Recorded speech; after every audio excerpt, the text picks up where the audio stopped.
Hi everyone, today's phrasal verb is to go down, and this is an interesting one because it has so many meanings, and I always try and choose the most useful or the most common ones to give you, and I just couldn't narrow this one down. Do you remember that phrasal verb?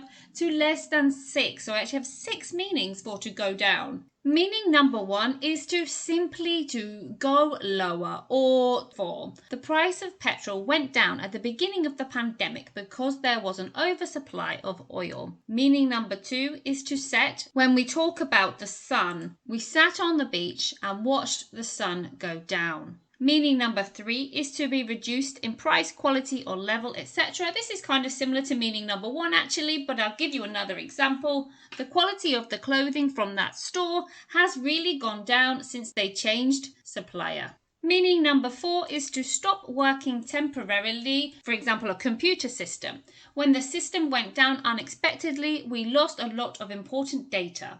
Meaning number 5 is to be received in a particular way. It didn't go down well when she told her parents she had failed her exam. And meaning number 6 is to be remembered in a particular way. I think he'll go down in history as one of the greatest artists of our generation. As you can see, in history there is optional, but it's such a common set phrase, it's good to know. So that's it with go down. It's a little bit longer this lesson because there are so many meanings, but there you have it. Thanks for watching and bye for now.